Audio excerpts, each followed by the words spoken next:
Domestic violence doesn't always have a warning sign, but when it does, it can be deadly. For one couple, their honeymoon in the idyllic paradise of Fiji ended in horror.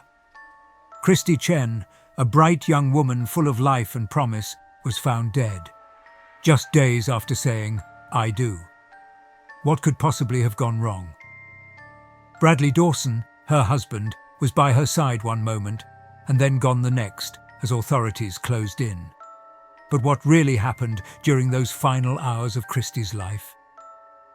Was it a terrible accident, or was there more to her death than meets the eye?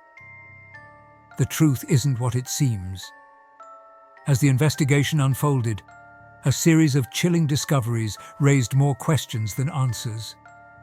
The honeymoon that should have been a celebration of their new life together quickly turned into a tragic story of betrayal, fear, and a haunting twist of fate. What secrets were hidden in the shadows? Why did Bradley run, leaving everything behind? And what does this case reveal about the dangers that can exist within the closest relationships? Welcome to True Crime Theatre HQ. For more trending true crime like this, subscribe and hit the notification bell so that when it's released, you don't miss stories like this. And don't forget to share them with your friends. Christy Chen was a woman with a future full of possibilities.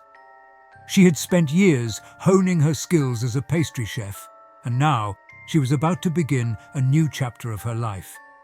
With aspirations of becoming a pharmacist, she was driven and passionate about her career. But it wasn't just her career that made her stand out. Christy was full of life, a bright light to everyone around her. Her charm and energy were magnetic. Bradley Dawson seemed to be her perfect match. He worked in IT, but his true passion was helping others, which led him to work at a children's welfare non-profit. To many, Bradley appeared like the ideal man, caring, kind, and deeply committed to making a difference in the world. Together, they seemed like the perfect couple, bound for a future filled with love, success, and endless possibilities. Their wedding day was a beautiful celebration of their love. Surrounded by friends and family, they exchanged vows, promising to spend a lifetime together. It was the start of something new, something beautiful. There was nothing that could have hinted at what would happen next. They had the world at their feet. After the wedding, they flew to Fiji for what was supposed to be the most magical honeymoon, a time to relax and begin their life together. They chose Turtle Island Resort, a place that had become synonymous with luxury and serenity. Known for its breathtaking beauty and exclusive charm, the resort had even appeared in the 1980 film The Blue Lagoon, a symbol of paradise and bliss. It was the perfect setting for a couple in love, the kind of place where dreams come true. The warm, crystal-clear waters, the pristine beaches, and the promise of endless relaxation were supposed to be their escape from the world, a peaceful retreat from the noise of everyday life, a dream destination offering everything a newlywed couple could want. But the dream soon shattered. What was supposed to be a time of happiness and joy would turn into something unthinkable. What happened in those few days on Turtle Island changed everything. Something wasn't right. But what? As the days passed, things took a dark turn. The night before everything changed, the atmosphere between Christy and Bradley was anything but peaceful. On the surface, everything seemed perfect. After all, they were in paradise, celebrating their new life together. But that night, something shifted. It started with a disagreement over dinner, a small comment, a look. Perhaps it was something insignificant that spiraled out of control.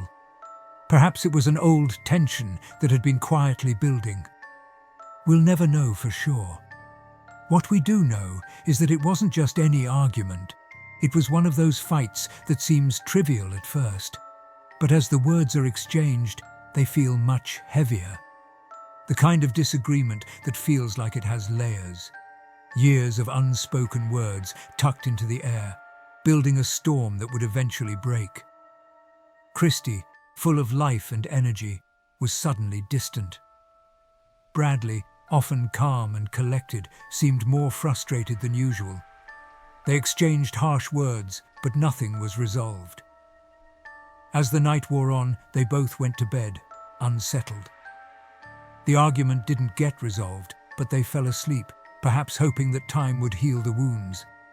Little did they know, this unresolved tension would set the stage for a tragedy no one could have foreseen. The fight over dinner seemed like a small issue in the grand scheme of things, but it was the spark in a much larger fire. The next morning, everything seemed to return to normal.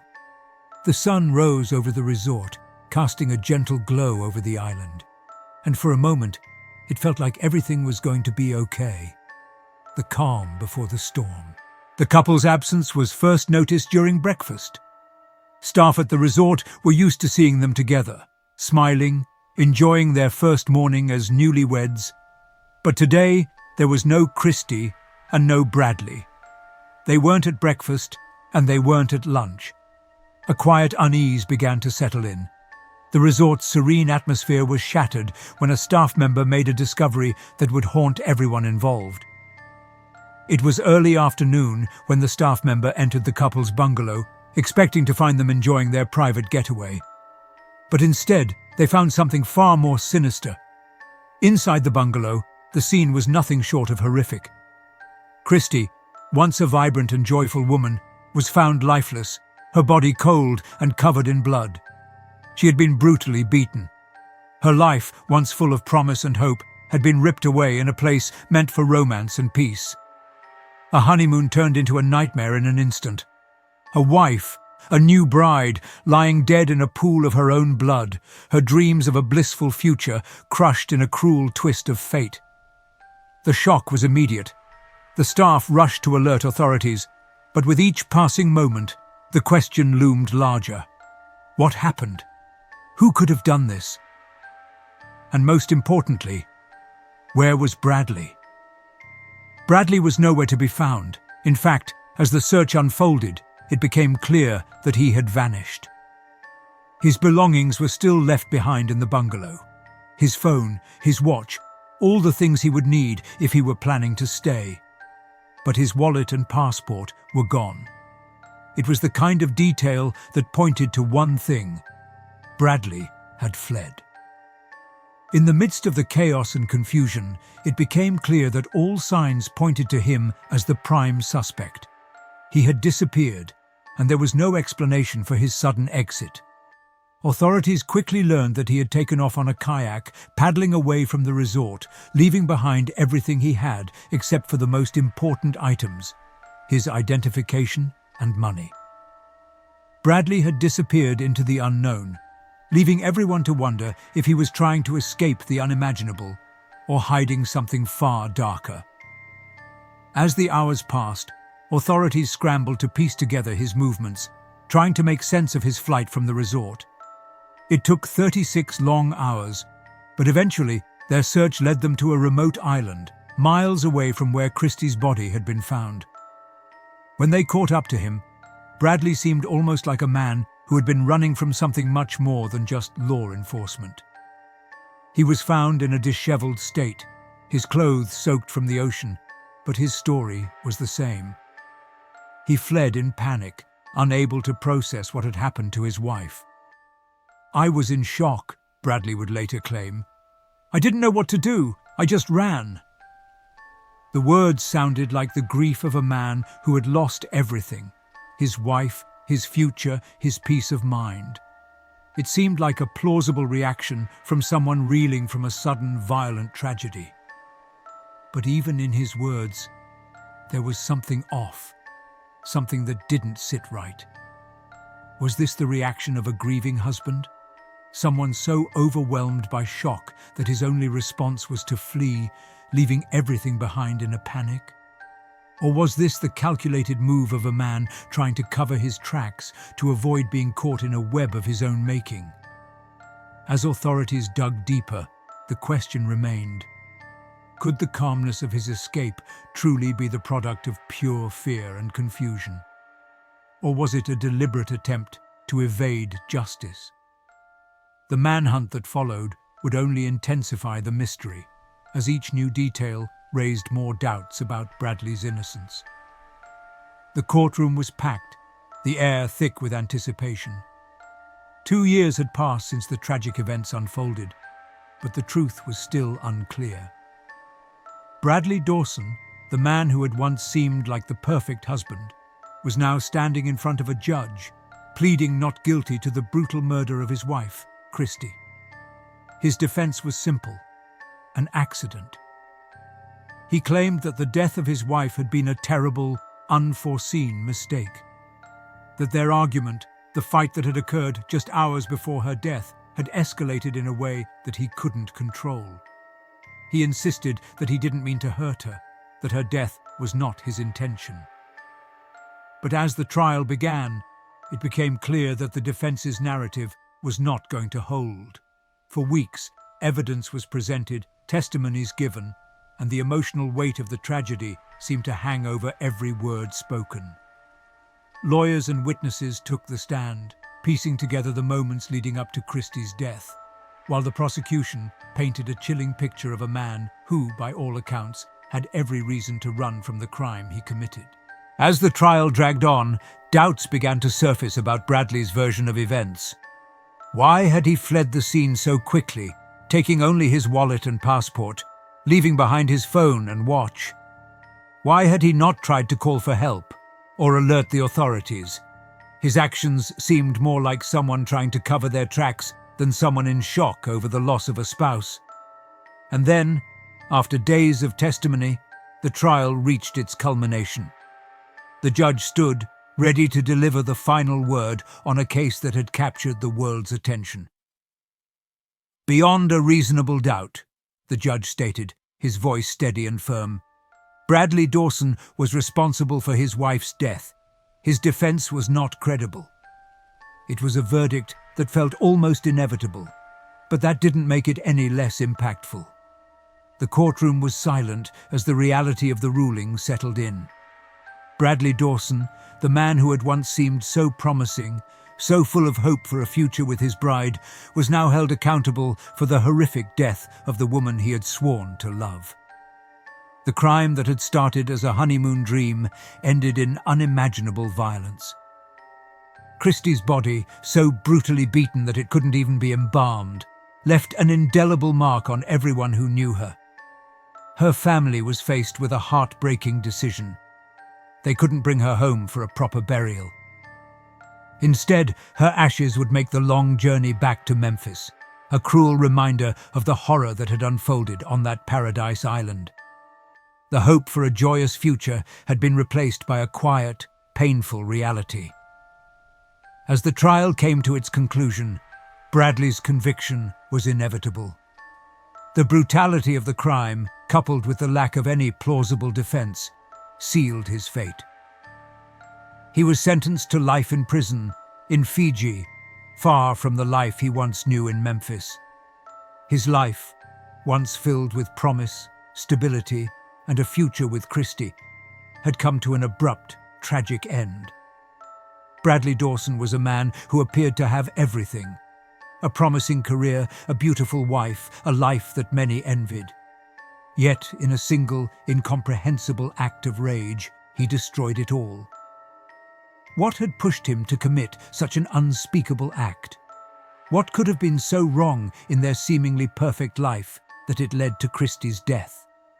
The final verdict, a mandatory life sentence, was a cold and unforgiving reminder of how deeply unchecked anger and violence could shatter everything. A crime committed by a man who thought he could control his life, yet could not control his emotions, led to the ultimate price: his freedom, and the life of an innocent woman taken far too soon. The story of Christy Chen and Bradley Dawson would forever serve as a tragic lesson, a stark reminder of the horrors that can exist behind closed doors. In the aftermath of the trial, legal experts weighed in on Bradley Dawson's defense. His claim that his wife's brutal death was an accident was met with skepticism from the very beginning. Legal professionals, having seen countless cases of domestic violence, were quick to point out the inconsistencies in his story. Bradley's emotional detachment throughout the proceedings further raised questions. He displayed little remorse, and his defense seemed hollow. Experts emphasized that such extreme violence is rarely the result of an accident. Instead, it's often the product of simmering anger and unchecked rage. The act of beating Christie to the extent that her body was unrecognizable was not a spontaneous or unintentional outburst. It was calculated. It pointed to a much deeper, more troubling issue than a momentary loss of control. Domestic violence experts delved deeper into the patterns that can lead to these kinds of tragedies. They explained how the warning signs of abuse can often be subtle, hidden beneath a seemingly normal, even loving relationship. As time passes, these small cracks in a relationship can widen, leading to emotional and physical escalation. In Bradley and Christie's case, it was unclear whether there were signs of abuse before the honeymoon, but experts argued that extreme violence such as this rarely appears out of nowhere. Behind the picture-perfect facade, there was a darkness, a seething anger and frustration that Bradley seemed unable or unwilling to control. His inability to contain his emotions led to an irreversible tragedy, one that left not only Christie's family and friends devastated, but also served as a stark reminder of how domestic violence can escalate into deadly violence if left unchecked. Experts concluded that Christie's death was the result of a deep emotional crisis, a violent outburst that stemmed from more than just an argument. It was an explosive culmination of anger, frustration, and perhaps long-standing issues that had never been addressed. The brutal outcome was an all-too-familiar tragedy, one that left everyone questioning what could have been done to prevent it. Domestic violence doesn't always begin with physical violence. Often it starts subtly, creeping in as emotional or verbal abuse. It's a pattern that many victims never even recognize until it's too late. Experts describe this as a cycle of abuse, a dangerous progression from verbal insults, belittling and controlling behaviors, eventually escalating into physical violence. In the case of Christie and Bradley, there may have been signs, small instances of manipulation or control, that went unnoticed or were dismissed as arguments. However, these early stages, if left unchecked, can grow into something much more dangerous, as we saw on that fateful night. Domestic violence doesn't just appear out of nowhere. It is a repeating cycle. Tension builds, an incident occurs, and then the abuser often apologizes, promising to change. But it always returns, with the violence intensifying each time. This cycle can continue indefinitely, leaving the victim trapped, believing the abuse will stop or that it's somehow their fault. In this case, Christie's tragic end might have been the final, fatal blow in a cycle that had started long before the honeymoon. Domestic violence is an issue that affects far too many lives, and often the signs go unnoticed until it's too late. If you or someone you know is in an abusive relationship, it's important to reach out for help. There are resources available, from hotlines to shelters, and you don't have to go through it alone. Victims deserve to be heard, protected, and supported. Please, stay vigilant. If you notice signs of abuse in your own relationships or those around you, speak up. Together, we can make a difference. If this story moved you, or if you learned something valuable today, make sure to like, comment, and share it with others. Don't forget to subscribe and hit the notification bell so you won't miss future true crime stories.